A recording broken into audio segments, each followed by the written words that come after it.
Graça e paz, meus amados irmãos e amigos que nos ouvem nessa manhã. Como nós dizemos sempre, é um prazer, uma alegria, uma felicidade podermos estar aqui na casa do Senhor para louvar e engrandecer o seu nome, principalmente num dia todo especial como o de hoje, né? Hoje é um dia bem diferente.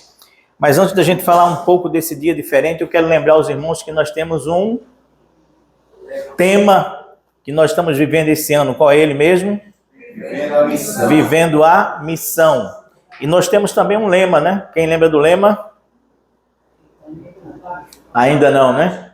Seja em palavra, seja em ação, viva ou cumpra a missão.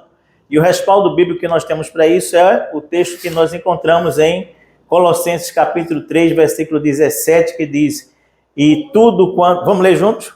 E tudo quanto fizerem, seja em palavra, seja em ação, façam em nome do Senhor Jesus, dando por ele graças a Deus Pai. Que Deus nos abençoe, que nós possamos viver isso este ano fielmente em nossas vidas. O tema que nós vamos trabalhar hoje é esse aqui: a trágica história de uma mulher bem-sucedida. A trágica história de uma mulher bem-sucedida. E parece um tema meio estranho, meio complicado, meio difícil, meio diferente, né? Do nosso dia a dia, né? Por exemplo, hoje não é o Dia Internacional da Mulher. Nós poderíamos começar, por exemplo, falando justamente daquele episódio, né? Que alguns dizem que deu início justamente ao Dia Internacional das Mulheres, que foi um grande incêndio, né? Numa fábrica, essa fábrica aqui especificamente, que culminou com a morte de mais de 100 e poucas mulheres por aí afora. Mas também nós poderíamos começar com a história dessa mulher aqui chamada de... Quem conhece ela? Mary Kay. Você já comprou produtos dela, não já comprou? É um pouco carinho, né? Dizem. É um pouco diferenciado e carinho. Mas poucos sabem a história da Mary Kay. Ela era empregada de uma empresa... mais ou menos desse ramo que ela fundou o seu, eu diria até império, né? Mas, assim, naquela época só os homens eram valorizados. E todas as vezes os homens passavam na frente dela nas horas das promoções. E ela disse: espera aí, tem um negócio errado nisso aqui, eu me dou tanto, eu consigo mais do que os homens, e os homens sempre passam na minha frente, então está alguma coisa de errado nisso aí. E aí, ela resolveu pedir demissão, pegou todos o seu dinheirinho que tinha guardado e disse: vamos investir. Ela estava no segundo casamento e chamou o marido dela para ser o parceiro dela nessa história. E depois de muito tempo, depois de bolarem muita coisa, de tentarem, etc., finalmente vamos abrir nosso negócio. E em casa, tomando café ou jantando, eu não lembro bem, na hora do jantar, um mês antes dela abrir a primeira loja dela, o marido dela simplesmente cai duro, preto para trás, puf, tem um ataque do coração e morre ali mesmo, na frente dela. Difícil, né? Mas a gente poderia intitular isso da história trágica de uma mulher bem-sucedida, não é assim? No entanto, porém, todavia, contudo, nós queremos hoje falar de uma outra mulher nesse tema aqui. Veja bem, e eu quero começar dizendo para os irmãos assim: Existem histórias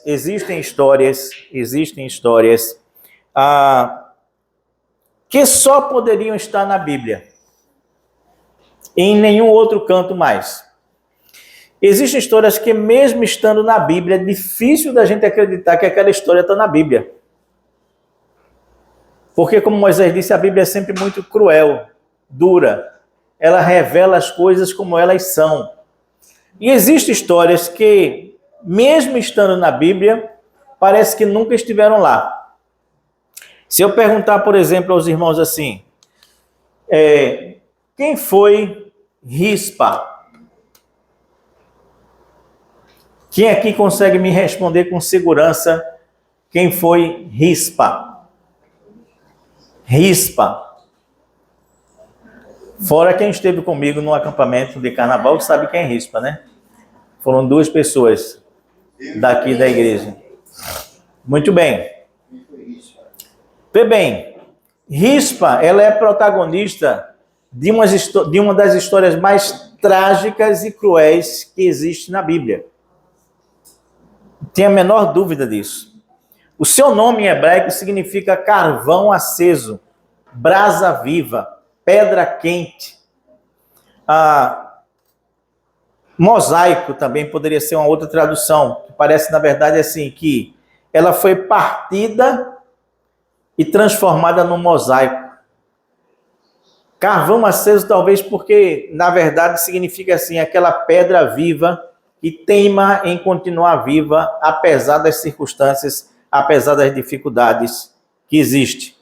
Na verdade, a história de Rispa, ela começa bem antes do texto que nós vamos utilizar aqui. Ela começa com a história de um povo chamado Gibeonitas. Quem eram os Gibeonitas? Eram da cidade de Gibeon. E havia um pacto, havia um acordo que o exército de Israel jamais, na verdade, iria atacar os Gibeonitas, porque os Gibeonitas ajudaram o exército de Israel em algum momento. Beleza? Só que, quando Saul assume, pelo seu zelo patriótico, entre aspas, exagerado, ele tenta exterminar os Gibeonitas. E quase que acaba completamente com a vida desse povo. Por pouco, os gibeonitas não deixaram de existir na face da terra. E aí, anos depois, já no reinado de Davi, quando Saul já estava morto, o povo de Israel passa por uma fome que já durava 3 anos de existência. 3 anos de fome. E Davi resolve perguntar a Deus assim: Senhor, o que está acontecendo? Onde é que está o problema? Qual é a dificuldade? Por que nós estamos passando por isso? E Deus responde a Davi dizendo o seguinte: olha, isso tem a ver com a postura de Saul e do exército de Saul na hora em que eles tentaram exterminar os gibeonitas. Aí Davi diz assim: então já sei. Vou procurar os gibeonitas e vou procurar saber o que eu posso fazer para reparar essa situação. E assim Davi faz. Procura os gibeonitas e diz: olha, o que é que nós podemos fazer para reparar o pecado cometido contra vocês por Saul? E a resposta dos gibeonitas, ela é curta, seca, grossa. Ela é daquelas que é difícil a gente engolir. Os gibeonitas dizem assim para Davi: Davi, nós não temos nada contra o povo de Israel, mas Saul tentou nos exterminar completamente. Dê-nos 7 descendentes da família de Saul, porque nós vamos subir a montanha com eles, uma montanha que fica na frente da cidade de Saul. Vamos subir essa montanha e vamos enforcar os 7 descendentes de Saul que você nos der. Difícil, né? Complicado, né? Mas assim, exatamente assim acontece.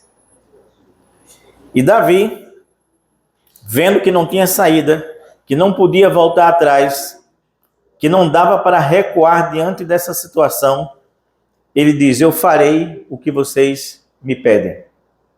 E eu vou dar 7 descendentes de Saul, para que vocês possam enforcar no alto da montanha.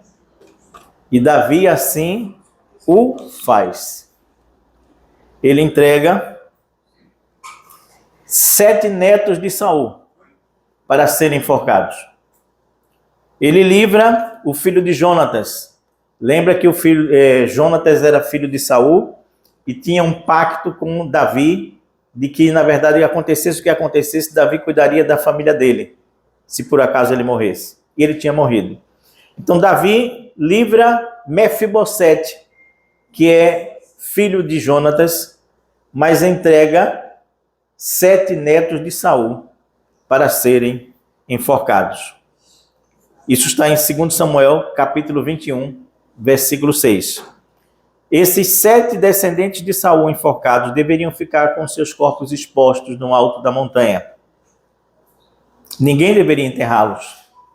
Eles simplesmente ficariam expostos como um lembrete daquilo que não deveria ser feito de jeito nenhum.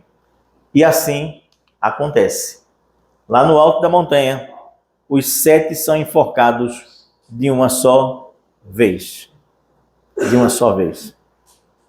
Entre esses 7 enforcados, haviam 2 filhos de Rispa, Asmoni e um outro menino também chamado de Mefibosete.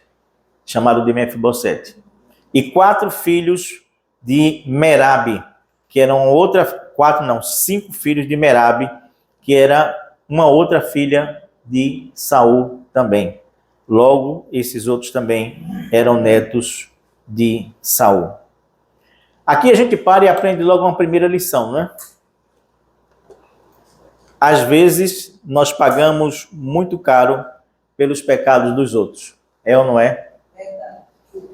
Às vezes, nós pagamos muito, mas muito caro pelos pecados dos outros, que nós não temos nada a ver, mas estamos pagando pelos pecados dos outros. Entenda bem. Há famílias que pagam pelos pecados dos filhos, não pagam?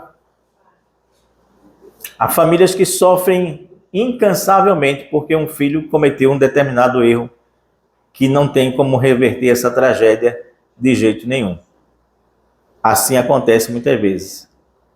Há pais que pagam por pecado de filhos e há filhos que pagam por pecado de pais e pagam muito caro.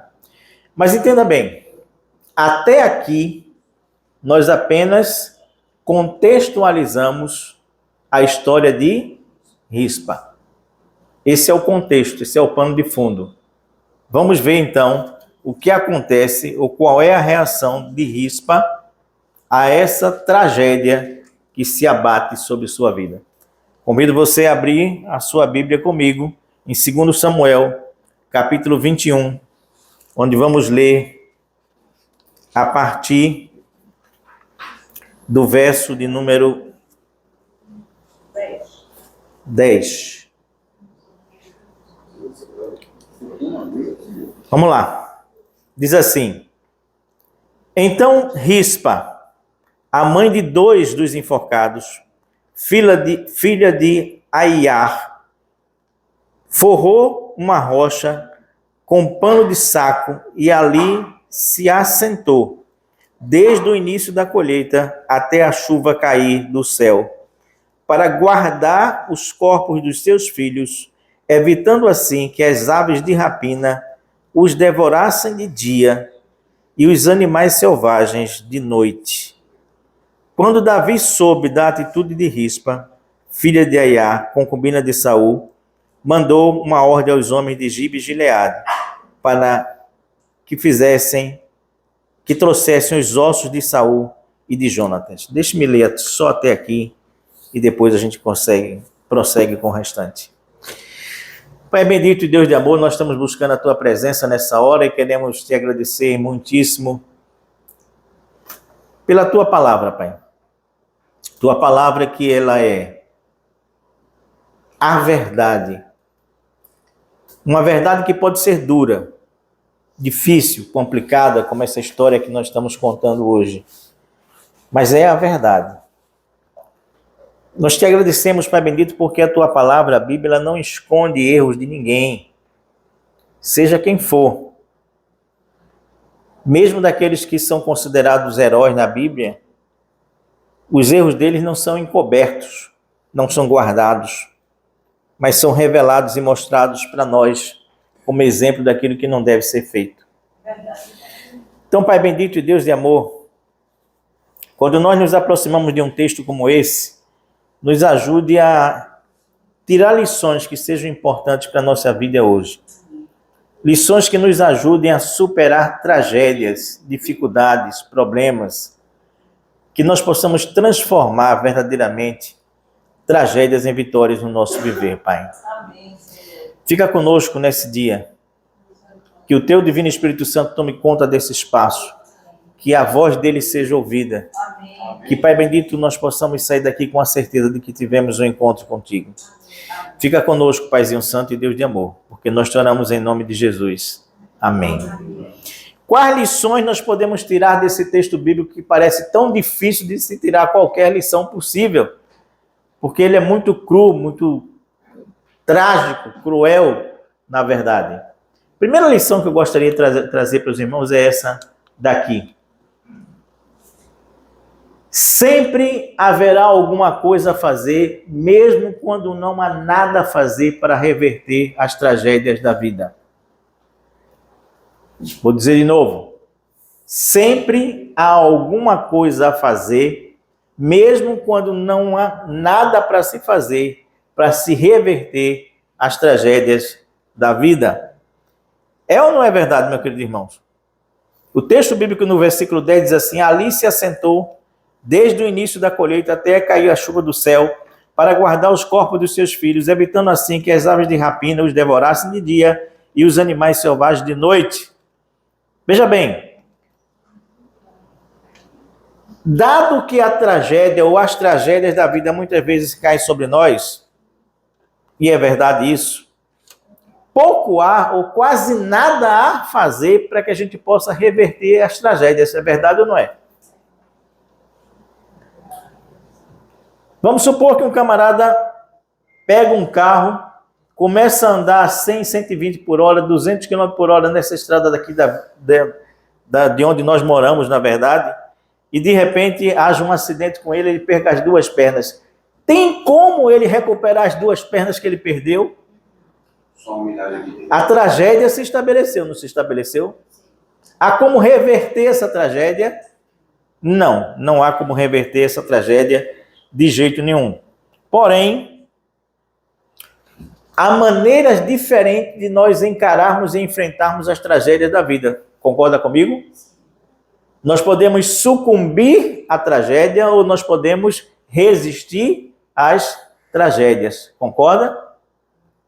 Rispa, ela resolveu resistir e não sucumbir à tragédia que tinha acontecido com ela.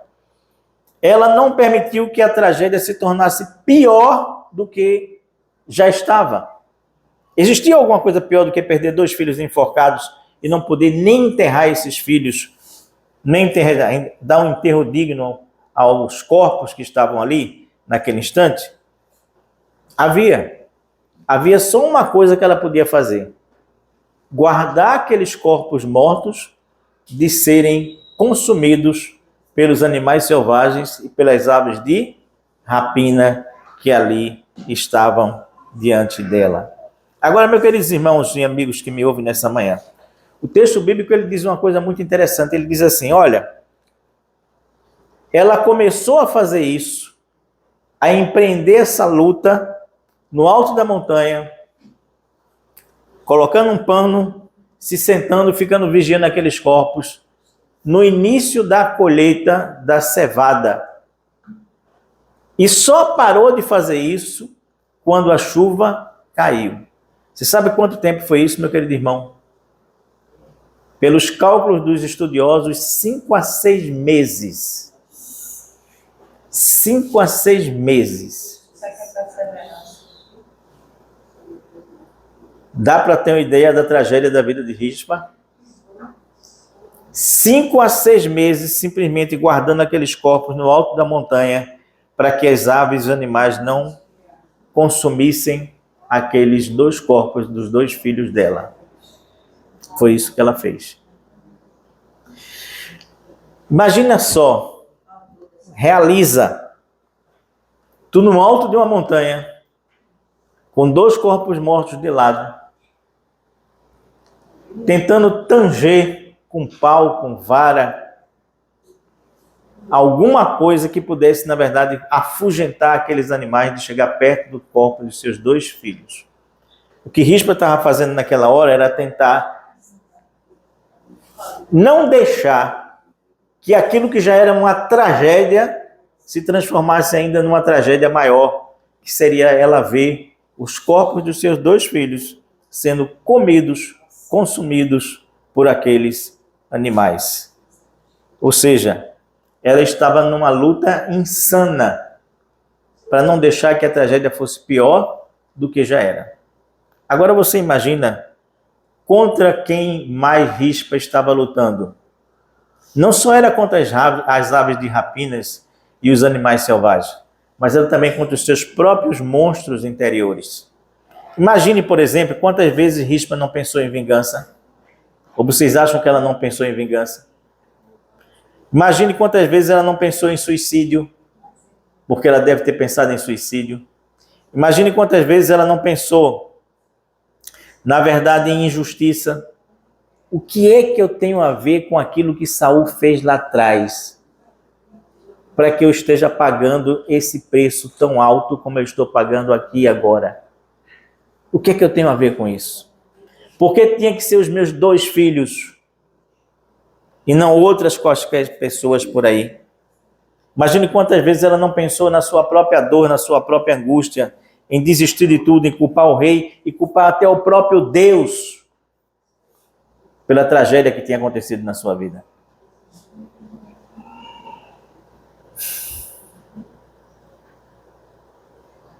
E nós?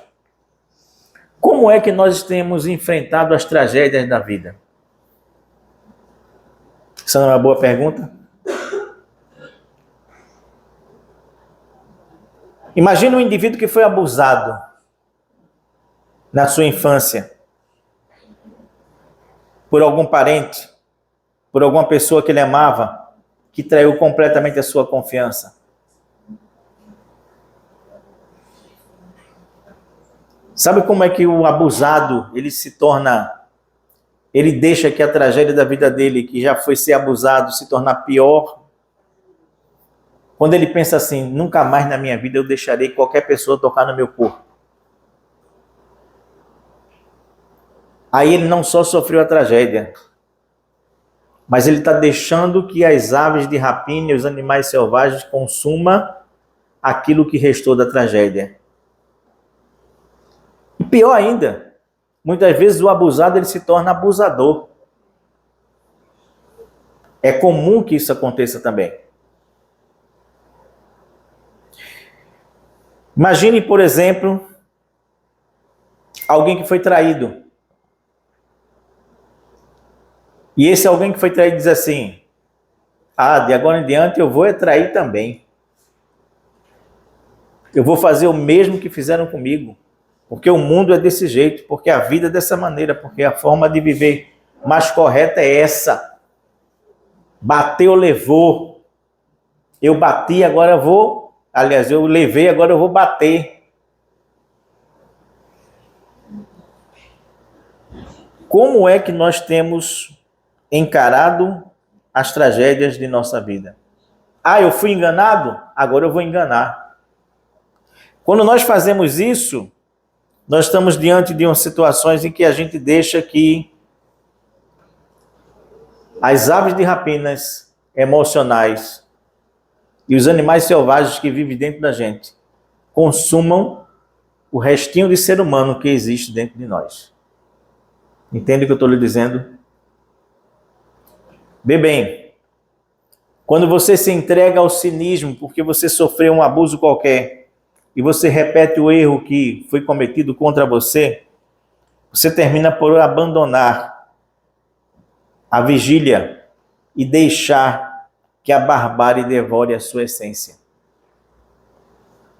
Quando você se deixa consumir ou consumir aquilo que restou da tragédia e você simplesmente repete isso, você está se deixando consumir o restinho da sua essência, daquilo que era bom que existia dentro de você e que você amava. Entende o que eu estou lhe dizendo? Então a primeira lição que nós aprendemos aqui é que nós não temos o poder de reverter as tragédias que acontecem com a gente. Não temos. Não temos como reverter o mal que alguém nos fez. Não temos. Mas nós temos a sagrada obrigação de guardar o que restou, impedindo que a dor aniquile a pessoa que nós somos. Nós temos a sagrada obrigação de não deixar que se consuma o que restou de nós diante dessa tragédia que a vida nos tocou. E eu tenho certeza que todo mundo aqui tem algum tipo de tragédia em sua vida que já lhe consumiu bastante e que não tem como reverter. Segunda lição que nós aprendemos nesse texto aqui é a seguinte: sempre haverá alguma coisa a fazer, mesmo quando nossas ações parecem totalmente inúteis.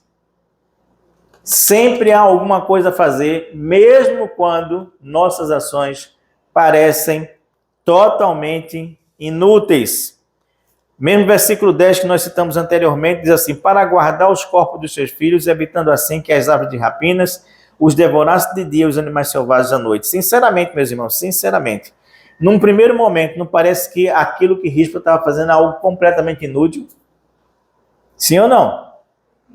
E que adiantar ela ficar ali tangendo aqueles bichos, aqueles animais, para não consumirem os seus filhos, se os corpos dos seus filhos iriam se decompor ao longo do caminho, como estavam se decompondo durante aqueles 6 meses ali? De que isso adiantaria? Você já imaginou o mau cheiro que estava naquela montanha? Você imaginou o quanto fedia uma situação como aquela? Você já imaginou como é que aquela mulher estava ali aguentando tudo isso? Porque tragédia fede. Tragédia causa repugnância.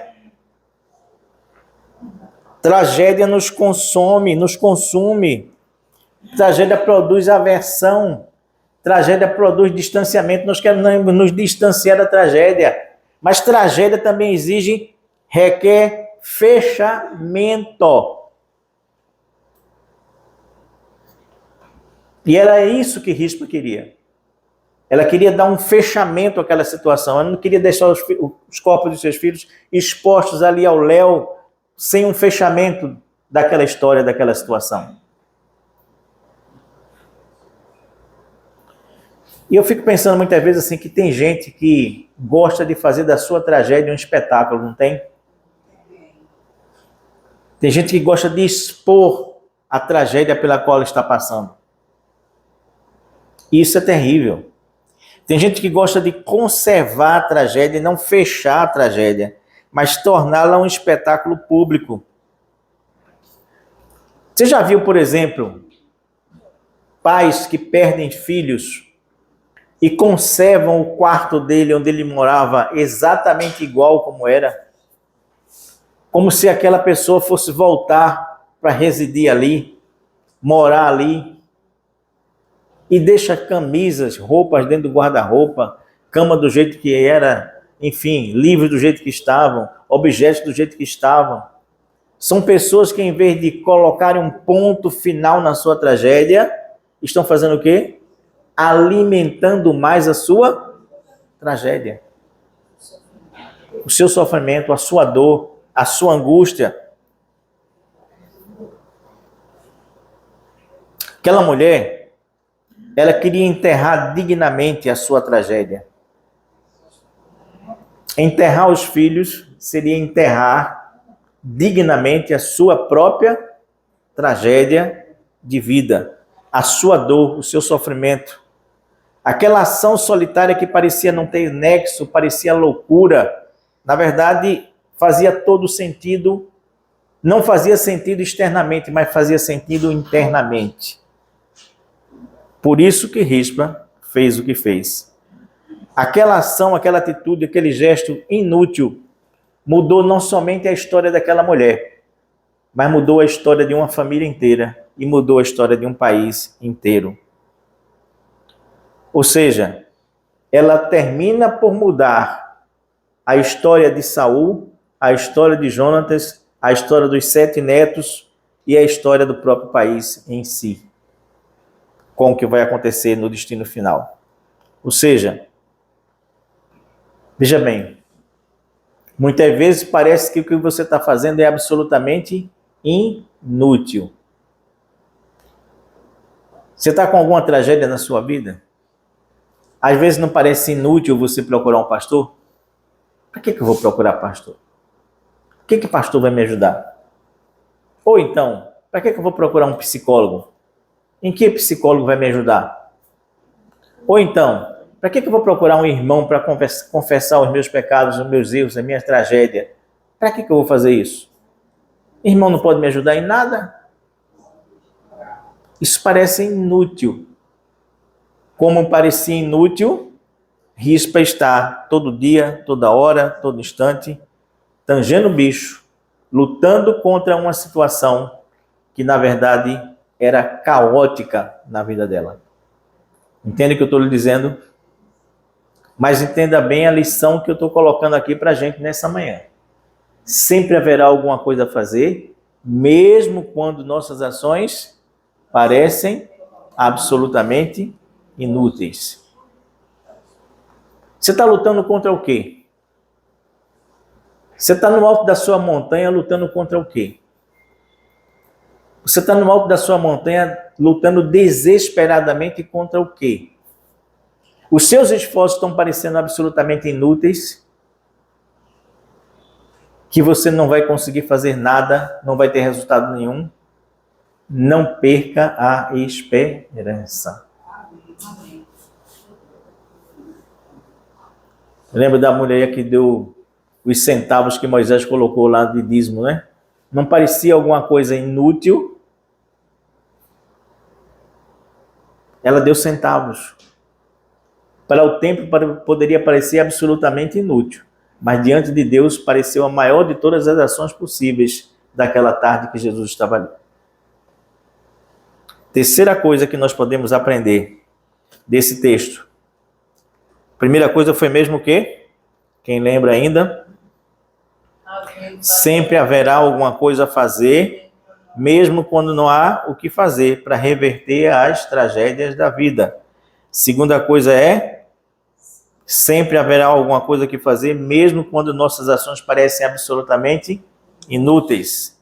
E a terceira coisa é exatamente essa aqui. Sempre haverá alguma coisa a fazer dentro do que é possível, mesmo quando o outro não faz o que é necessário. Sempre haverá alguma coisa a fazer dentro do que é possível, mesmo quando o outro não faz o que é necessário. Versículo 8 desse texto diz assim: porém, o rei entregou aos gibeonitas os 2 filhos de Rispa, Armoni e Mefibosete, e Rispa, filha de Elá, uma das esposas de Saul. Também entregou mais outros 5 netos de Saul, filhos de Merabe, e seu esposo Adriel. Agora, eu vou ter aquela mesma postura de Jesus, diante daqueles 10 homens leprosos que foram curados. Não volta um, né? Qual é a pergunta de Jesus ali? Cadê os outros? Onde é que estão os outros? Eu vou usar essa mesma reflexão para falar de Merabe. Porque existiam 2 filhos de Rispa que foram enforcados, mas tinham 5 de Merabe que foram enforcados. De quem era a tragédia maior? Merabe. De quem era o prejuízo maior? De Merabe. Veja bem, Rispa era filha de uma concubina de Saul, de uma concubina. Mas, na verdade, Merabe era filha legítima de Saul. Ou seja, ela tinha muito mais condições de reivindicar diante de Davi as coisas, e assim, tu vai deixar os meus 5 filhos expostos aí, sendo comidos pelos bichos? Ela tinha muito mais condição, mas ela não fez o que era necessário. Ela simplesmente desaparece, some da história. Merabe, ela tinha muito mais o que reclamar, ela tinha muito mais motivo de sofrimento, ela tinha mais o que reivindicar, ela tinha mais pelo que lutar. Merabe, ao contrário, some da história. Talvez porque, ao contrário de Rispa, em vez de resistir, ela sucumbiu à tragédia. Talvez tenha entrado numa depressão, talvez tenha enlouquecido com uma situação como essa, mas simplesmente ela some da história. Enquanto isso, a outra ela faz o que é possível, mesmo quando o outro não faz o que é necessário.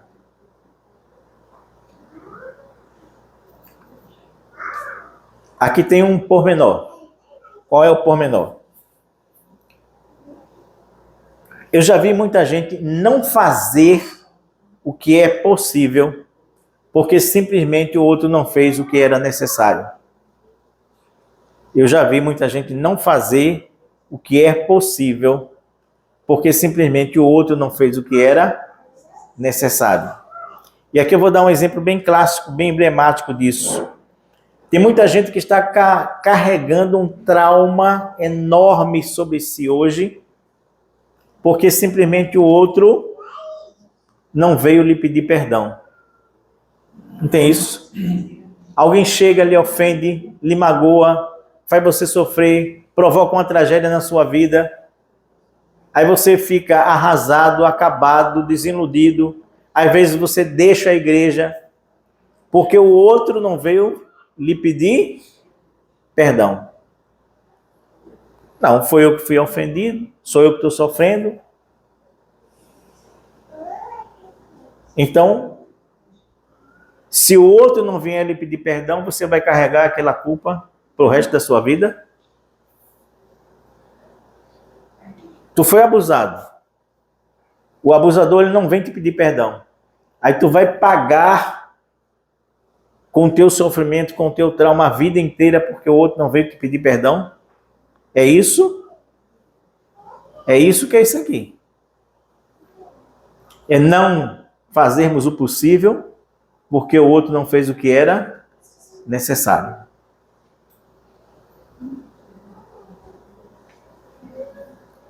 Tem uma história muito interessante lá no cemitério da Recoleta, em Buenos Aires. Eu e meu amigo Moisés, que está ali, Dona Josi, que está ali, e Dona Fátima, que está aqui, eles tiveram a paciência.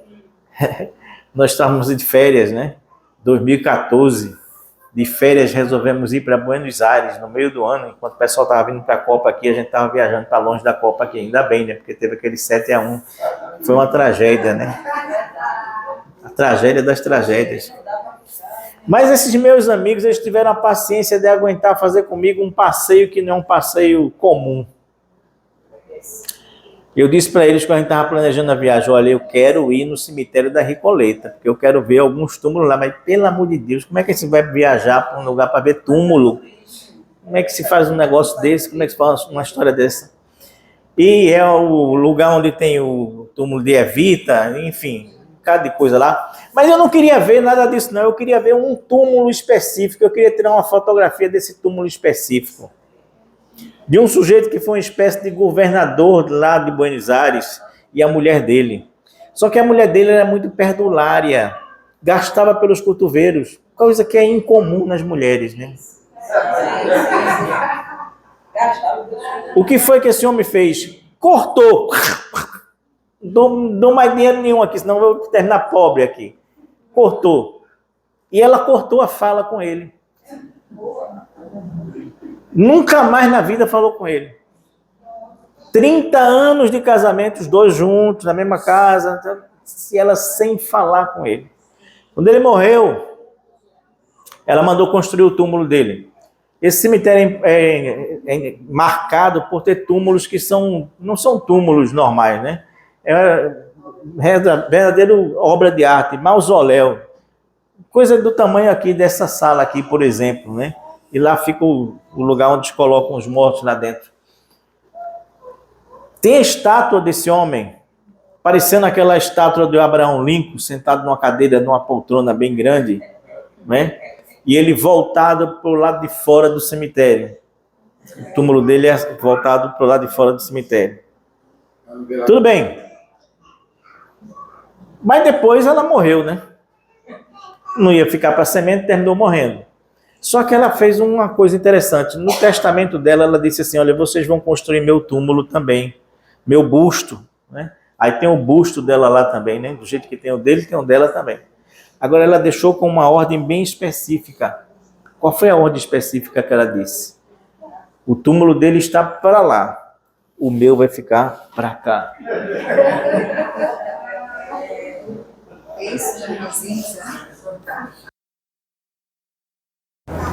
Tá lá, né, Moisés e Josi?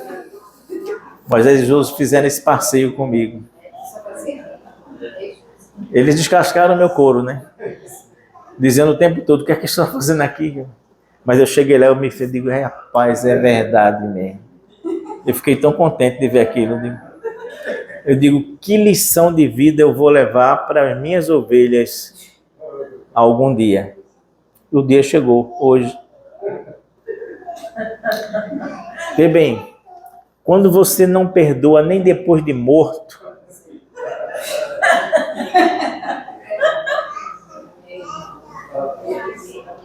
você está deixando que a tragédia lhe consuma.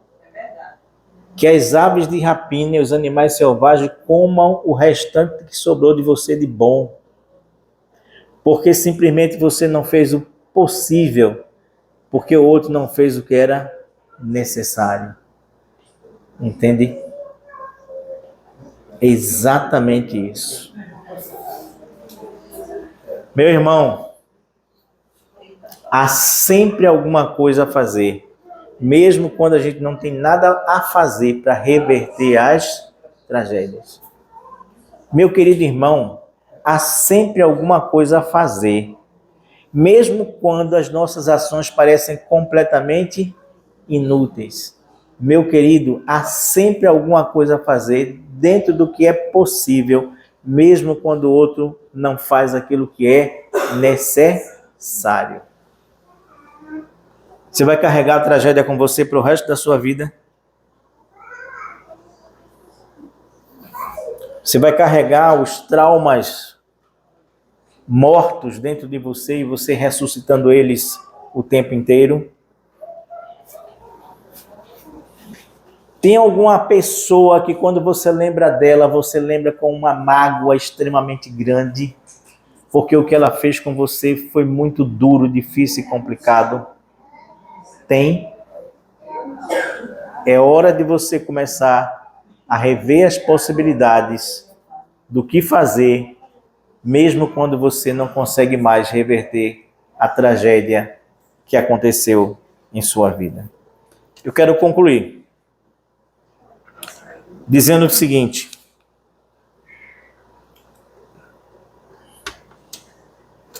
vencer a tragédia é uma luta em glória, solitária, difícil de nós vencermos se não tivermos a ajuda de Deus em nossas vidas.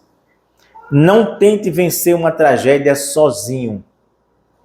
Busque ajuda.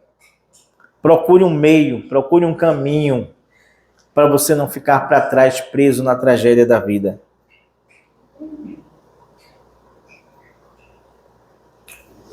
Tem coisa que você já tentou e não conseguiu.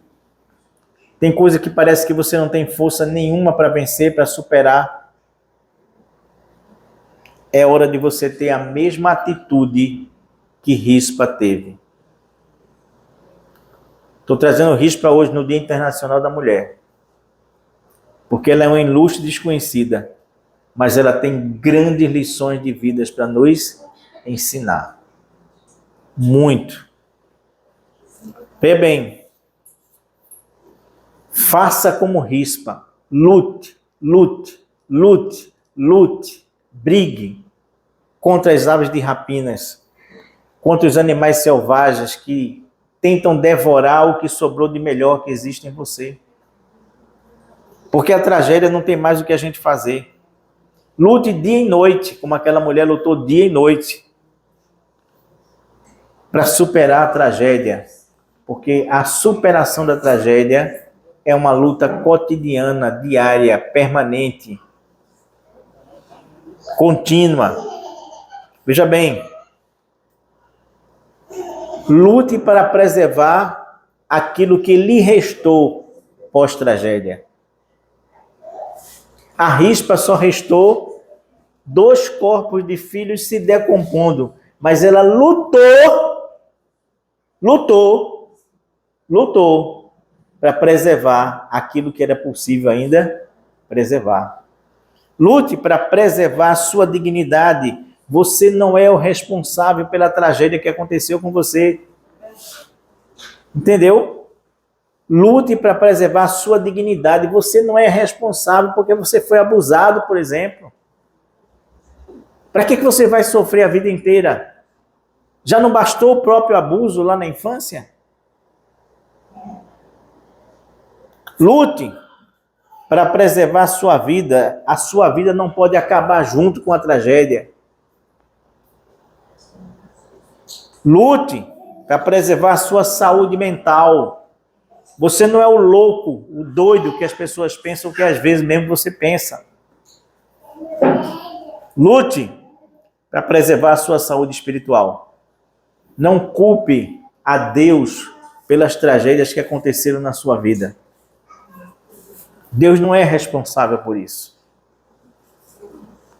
Preserve a sua saúde espiritual, a sua relação com Deus. Existe mais uma coisa que eu quero chamar a atenção dos irmãos. Vê bem. Rispa é com certeza um personagem altamente diferenciado dentro da Bíblia. Rispa, ela entra muda e ela sai calada dessa situação. Você viu no relato do texto bíblico alguma frase de Rispa? Algum discurso de Rispa? Alguma reclamação de Rispa? Não. Rispa é uma personagem bíblica que não diz uma palavra ela não diz. Não tem escrito nenhuma palavra dita por ela. Mas com a sua atitude, ela muda a história da vida de Saul. Davi chega no final ali e diz assim: me tragam o corpo de Saul, me tragam o corpo de Jonatas, me tragam o corpo dos 7 netos que morreram, e eu farei um enterro digno de toda a família de uma vez só. E no dia que isso acontece, o céu se abre, a chuva volta e volta a ter colheita e volta a passar a fome em Israel. Tudo por conta de uma mulher que não deu uma palavra, mas teve a atitude certa, a atitude correta. Tudo por conta disso. Meu irmão, está parecendo inútil o que você está fazendo para preservar a sua sanidade mental? É hora de você aprender com Rispa. É hora de você entender que, mesmo diante das tragédias que acontecem com você, você sempre tem alguma coisa que fazer. Não vai voltar atrás da tragédia. Pode parecer inútil o que você está fazendo, mas é o que é possível você fazer para não deixar que a tragédia lhe mate, que a tragédia lhe consuma, que a tragédia acabe com você. Esta é a história de Rispa, uma completa desconhecida, que sem dizer nada, ela move o coração do rei, ela move o destino de uma família e ela move o céu, fazendo com que o destino do povo de Israel se modificasse completamente. Quero convidar você a curvar sua cabeça nesse instante e a orar comigo nesse momento. Não interessa que tipo de tragédia você tem sofrido, mas vamos colocá-la diante de Deus nesse instante. Ore comigo nesse momento.